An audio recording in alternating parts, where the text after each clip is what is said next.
हुजूर ने फरमाया तेरी नजर अगर किसी जगह पड़ गई तो वापस कर ले और अल्लाह से डर जा। मेरे रसूल करीम सल्लल्लाहु ताला अलैहि वसल्लम ने फरमाया कि पहली दफा किसी की किसी जगह नजर पड़ गई तो वो माफ है, लेकिन हुजूर ने फरमाया दूसरी दफा जिसने नजर की उसने बिल कसद और बिल इरादा की। आपको बताऊं, जिन लोगों की नजरें नापाक रहती हैं उनका हाफजा कमजोर हो जाता है।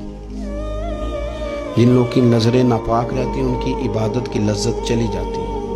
जिनकी नजरें नापाक रहती हैं वो लोग ज़हनी तौर पर और कल्बी तौर पर थोड़े थोड़े परेशान रहने लग जाते हैं। जिन लोगों की नजर नापाक रहती है उनकी कैफियत ये होती है कि सब कुछ होते हुए उनका दिल उचाट होने लग जाता है। नजर की नापाकी, चूंकि ये वो वाला नशा है जिससे कभी भी पेट नहीं भरता, ज़हन नहीं भरता, तो बड़ी संजीदा उम्र तक भी माज़ अल्लाह ताला ये गुनाह बंदे का पीछा नहीं छोड़ता।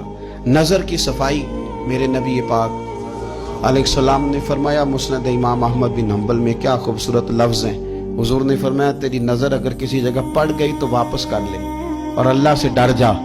तूने अल्लाह से डर के उस नजर को वापस फेर लिया, तेरा वो वापस फेरना अल्लाह तेरे लिए इबादत बना देगा, और इबादत भी वो जिसके अंदर अल्लाह तुझे लज्जत अता फरमाएगा। इबादत बन जाएगा और इबादत भी वो जिसके अंदर अल्लाह ताला लज्जत पैदा कर देगा। तुझे करार नसीब होगा कि मैंने इबादत की है।